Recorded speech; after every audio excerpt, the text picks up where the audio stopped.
प्यारे पिता परमेश्वरी, अच्छे से समय के लिए हम धन्यवाद करते हैं प्रभु। जिस प्रकार आपने याकूब को आशीर्वाद की, वैसा ही परमेश्वर आपके सम्मुख में आपके वचन सुनने के लिए जो भी लोग आए हैं परमेश्वर, सारे लोगों को परमेश्वर आपके आशीर्वाद से आप भर दीजिए। ऐसा आप करने वाले हैं, इसके लिए धन्यवाद करते हैं। यीशु मसीह के नाम से मांगते हैं पिता, आमीन। उत्पत्ति की किताब 31वां अध्याय। फिर लाबान के पुत्रों की ये बातें याकूब के सुनने में आई। याकूब ने हमारे पिता का सब कुछ छीन लिया है और हमारे पिता के धन के कारण उसकी यह प्रतिष्ठा है। और याकूब ने लाबान के मुख पर दृष्टि की और ताड़ लिया कि वह उसके प्रति पहले के समान नहीं है। तब यहोवा ने याकूब से कहा, अपने पितरों के देश और अपनी जन्मभूमि को लौट जा और मैं तेरे संग रहूँगा। तब याकूब ने राहेल और लिया को मैदान में अपनी भेड़ बकरियों के पास बुलवा कर कहा, तुम्हारे पिता के मुख से मुझे जान पड़ता है कि वह मुझे पहले के समान अब नहीं देखता, पर मेरे पिता का परमेश्वर मेरे संग है। तुम भी जानती हो कि मैंने तुम्हारे पिता की सेवा शक्ति भर की है। फिर भी तुम्हारे पिता ने मुझसे चल करके मेरी मजदूरी को 10 बार बदल दिया, परंतु परमेश्वर ने उसको मेरी हानि करने नहीं दिया। जब उसने कहा, चित्ती वाली बच्चे तेरी मजदूरी ठहरेंगे, तब सब भेड़ बकरियां चित्ती वाले ही जनने लगी। और जब उसने कहा, दारी वाले बच्चे तेरी मजदूरी ठहरेंगे, तब सब भेड़ बकरियां दारी वाले जनने लगी। इस रीति से परमेश्वर ने तुम्हारे पिता के पशु लेकर मुझको दे दिए। भेड़ बकरियों के गाभिन होने के समय में ने स्वप्न में क्या देखा कि जो बकरे बकरियों पर चढ़ रहे हैं वे धारी वाले, चिट्टी वाले और डब्बे वाले हैं। तब परमेश्वर के दूत ने स्वप्न में मुझसे कहा, हे याकूब। मैंने कहा, क्या आज्ञा? उसने कहा, आके उठाकर उन सब बकरों को जो बकरियों पर चढ़ रहे हैं देख कि वे धारी वाले, चिट्टी वाले और डब्बे वाले हैं, क्योंकि जो कुछ लाबान तुझसे करता है वह मैंने देखा है। मैं उस बेतेल का परमेश्वर हूँ जहाँ तूने एक खम्भे पर तेल डाल दिया और मेरी मन्नत मानी थी। अब चल, इस देश से निकलकर अपनी जन्मभूमि को लौट जा। तब राहेल और लिया ने उससे कहा, क्या हमारे पिता के घर में अब भी हमारा कुछ भाग व अंश बचा है? क्या हम उसकी दृष्टि में पराये न ठहरी? देख, उसने हमको तो बेच डाला और हमारे रूपे को का बेटा है। इसलिए परमेश्वर ने हमारे पिता का जितना धन ले लिया है वह हमारा और हमारे बच्चों का है। अब जो कुछ परमेश्वर ने तुझसे कहा है वही कर। तब याकूब ने अपने बच्चों और स्त्रियों को ऊंटों पर चढ़ाया और जितने पशुओं को वह पद्दन राम में इकट्ठा करके धनाढ्य हो गया था, सबको कनान में अपने पिता इसहाक के पास जाने के विचार से साथ ले गया। लाबान अपनी भेड़ों का ऊन कतरने के लिए चला गया था और राहेल अपने पिता के गृह देवताओं को चुरा ले गई। अतः याकूब लाबान अरामी के पास से चोरी से चला गया, उसको न बताया कि मैं भागा जाता हूँ। वह अपना सब कुछ लेकर भागा और महानंद के पार उतरकर अपना मुँह गिलाद के पहाड़ी देश की ओर किया। तीसरे दिन लाबान को समाचार मिला कि याकूब भाग गया है, इसलिए उसने अपने भाइयों को साथ लेकर उसका 7 दिन तक पीछा किया और गिलाद के पहाड़ी देश में उसको जा पकड़ा। परंतु परमेश्वर ने रात के स्वप्न में अरामी लाबान के पास आकर कहा, सावधान रह, तू याकूब से न तो भला कहना और न बुरा। और लाबान याकूब के पास पहुंच गया। याकूब अपना तंबू गिलाद नामक पहाड़ी देश में खड़ा किए पड़ा था और लाबान ने भी अपने भाइयों के साथ अपना तंबू उसी पहाड़ी देश में खड़ा किया। तब लाबान याकूब से कहने लगा, तूने यह क्या किया कि मेरे पास से चोरी से चला आया और मेरी बेटियों को ऐसा ले आया? मानो तलवार के बल से बंदी बनाई गई हो। तू क्यों चुपके से भाग आया और मुझसे बिना कुछ कहे मेरे पास से चोरी से चला आया? नहीं तो मैं तुझे आनंद के साथ मृदंग और वीणा बजवाते और गीत गवाते विदा करता। तूने तो मुझे अपने बेटे बेटियों को चूमने तक न दिया। तूने मूर्खता की है। तुम लोगों की हानि करने की शक्ति मेरे हाथ में तो है, पर तुम्हारे पिता के परमेश्वर ने मुझसे बीती हुई रात में कहा, सावधान रह, याकूब से न तो भला कहना और न बुरा। भला अब तू अपने पिता के घर का बड़ा अभिलाषी होकर चला आया तो चला आया, पर मेरे देवताओं को तू क्यों चुरा ले आया है? याकूब ने लाबान को उत्तर दिया, मैं यह सोचकर डर गया था कि कहीं तू अपनी बेटियों को मुझसे छीन न ले। जिस किसी के पास तू अपने देवताओं को पाए वह जीवित न बचेगा। मेरे पास तेरा जो कुछ निकले उसे भाई बंधुओं के सामने पहचान कर ले ले, क्योंकि याकूब न जानता था कि राहेल गृह देवताओं को चुरा ले आई है। यह सुनकर लाबान याकूब और लिया और दोनों दासियों के तंबुओं में गया और कुछ न मिला। तब लिया के तंबू में से निकलकर राहेल के तंबू में गया। राहेल तो गृह देवताओं को ऊंट की काटी में रख के उन पर बैठी थी। लाबान ने उसके सारे तंबू में टटोलने पर भी उन्हें न पाया। राहेल ने अपने पिता से कहा, हे मेरे प्रभु, इससे अप्रसन्न न हो कि मैं तेरे सामने नहीं उठी, क्योंकि मैं मासिक धर्म से हूँ।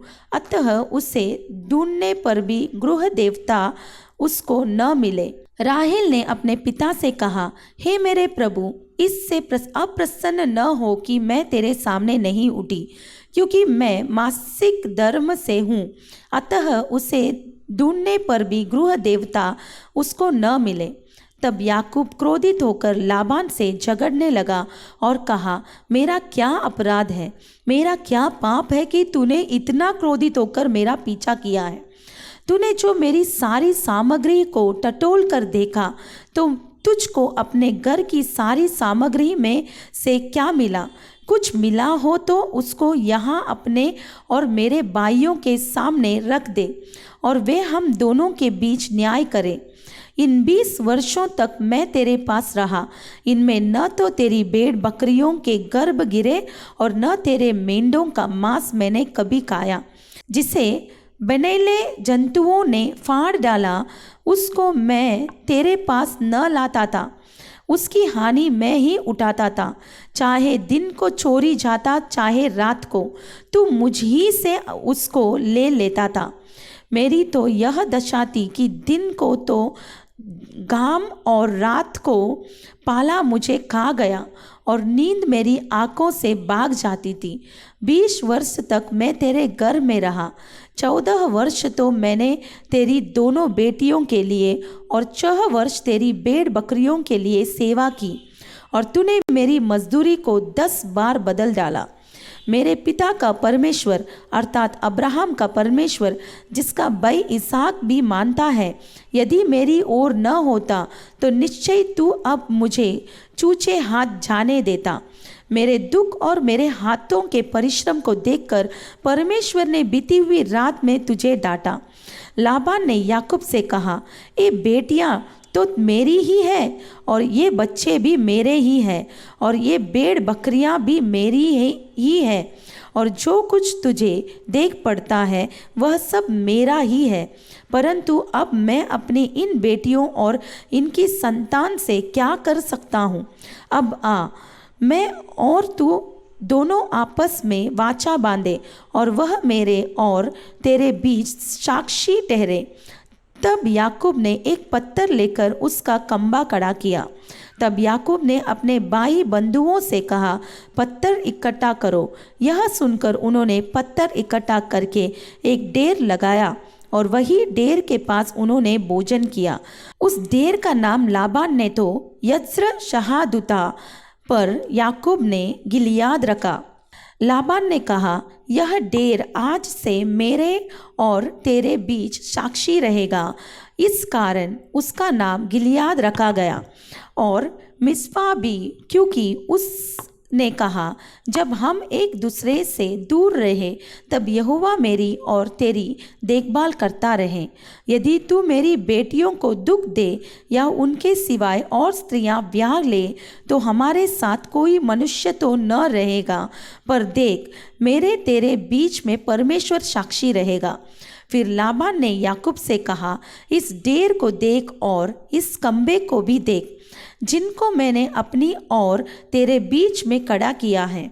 यह डेर और यह कम्बा दोनों इस बात के साक्षी रहे कि हानि करने के विचार से न तो मैं इस डेर को पार करके तेरे पास जाऊंगा, न तू इस डेर और इस कम्बे को पार करके मेरे पास आएगा।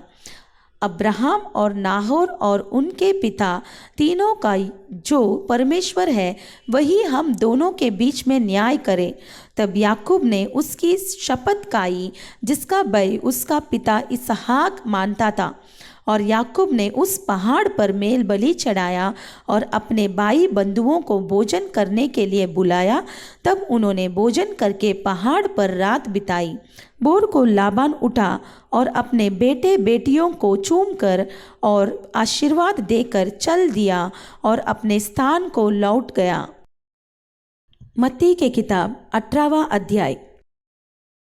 उसी घड़ी चेले यीशु के पास आकर पूछने लगे, स्वर्ग के राज्य में बड़ा कौन है?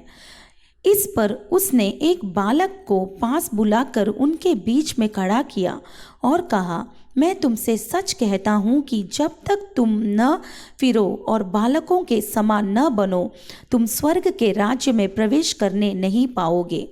जो कोई अपने आप को इस बालक के समान छोटा करेगा वह स्वर्ग के राज्य में बड़ा होगा। और जो कोई मेरे नाम से एक ऐसे बालक को ग्रहण करता है वह मुझे ग्रहण करता है। पर जो कोई इन छोटों में से जो मुझ पर विश्वास करते हैं एक को टोकर खिलाए, उसके लिए भला होता कि बड़ी चक्की का पाट उसके गले में लटकाया जाता और वह गहरे समुद्र में डुबाया जाता। टोकरों के कारण संसार पर हाय, टोकरों का लगना अवश्य है, पर हाय उस मनुष्य पर जिसके द्वारा टोकर लगती है। यदि तेरा हाथ या तेरा पाँव तुझे टोकर खिलाए तो उसे काट कर फेंक दे। टुंडा या लंगड़ा होकर जीवन में प्रवेश करना तेरे लिए इससे भला है कि 2 हाथ या 2 पाँव रहते हुए तू अनंत आग में डाला जाए। यदि तेरी आँख तुझे टोकर खिलाए तो उसे निकाल कर फेंक दे। काना होकर जीवन में प्रवेश करना तेरे लिए इससे भला है कि 2 आँख रहते हुए तू नरक की आग में डाला जाए।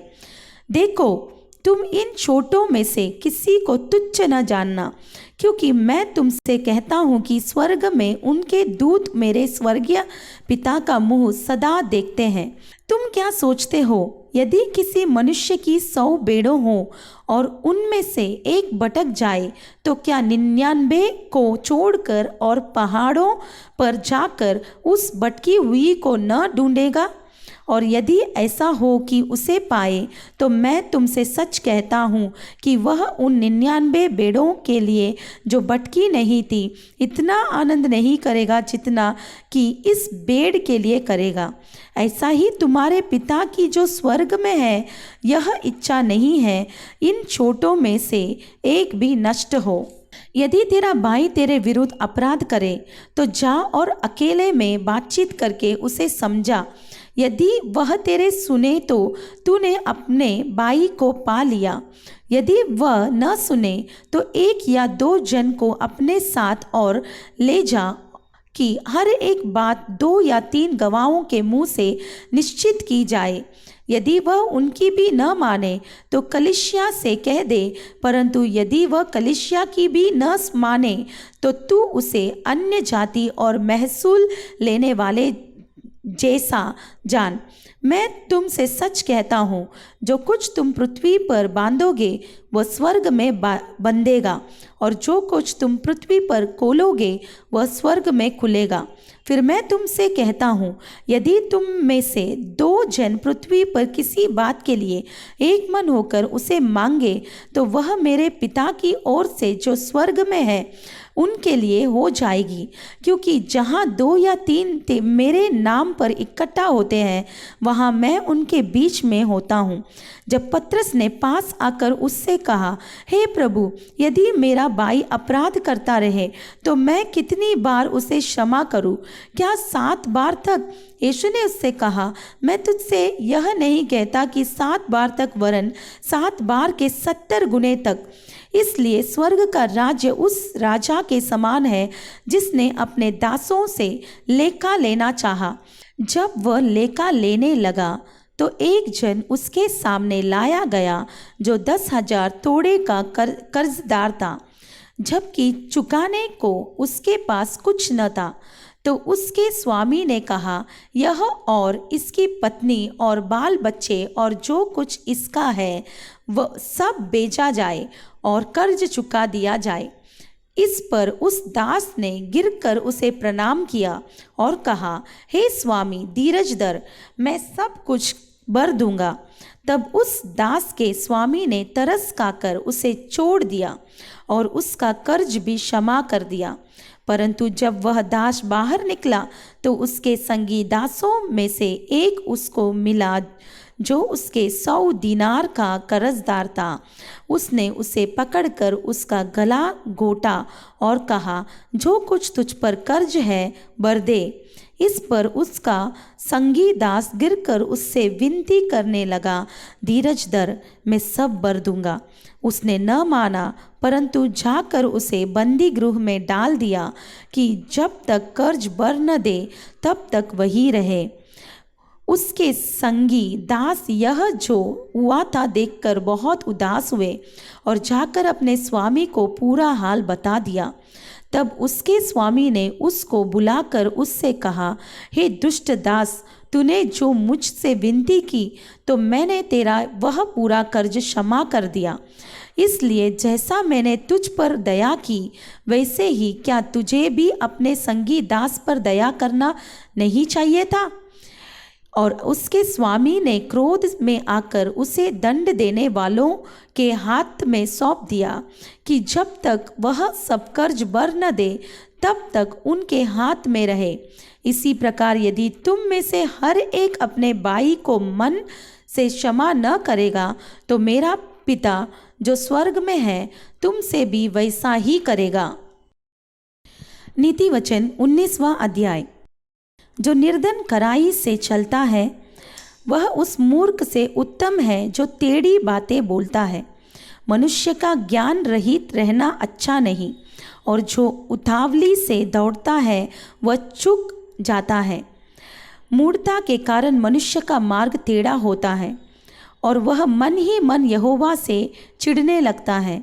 धनी के तो बहुत से मित्र हो जाते हैं, परंतु कंगाल के मित्र भी उससे अलग हो जाते हैं। झूठा साक्षी निर्दोष नहीं ठहरता, और जो झूठ बोला करता है वह न बचेगा। उदार मनुष्य को बहुत से लोग मना लेते हैं, और दानी पुरुष का मित्र सब कोई बनता है। जब निर्धन के सब भाई उससे बैर रखते हैं तो निश्चय है कि उसके मित्र उससे दूर हो जाए। वह बातें करते हुए उनका पीछा करता है, परंतु उनको नहीं पाता। जो बुद्धि प्राप्त करता वह अपने प्राण का प्रेमी ठहरता है, और जो समझ को रखे रहता है उसका कल्याण होता है। झूठा साक्षी निर्दोष नहीं ठहरता, और जो झूठ बोला करता है वह नष्ट होता है। जब सुख से रहना मूर्ख को नहीं फबता, जो जब सुख से रहना मूर्ख को नहीं फबता तो हाकिमों पर दास का प्रभुता करना कैसे फबे। जो मनुष्य बुद्धि से चलता है विलंब से क्रोध करता है, और अपराध को बुलाना उसको शोभा देता है। राजा का क्रोध सिंह की गर्जन के समान है, परंतु उसकी प्रसन्नता घास पर की ओस के तुल्य होती है। मूर्ख पुत्र पिता के लिए विपत्ति ठहरता है और पत्नी के झगड़े रगड़े सदा टपकने के समान है। घर और धन पुरखाओं के बाग से, परंतु बुद्धिमती पत्नी यहोवा ही से मिलती है। आलस से बड़ी नींद आ जाती है, और जो प्राणी ढिलाई से काम करता वह भूखा ही रहता है। जो आज्ञा को मानता वह अपने प्राण की रक्षा करता है, परंतु जो अपने चाल चलन के विषय में निश्चिंत रहता है वह मर जाता है। जो कंगाल पर अनुग्रह करता है वह यहोवा को उधार देता है, और वह अपने इस काम का प्रतिफल पाएगा।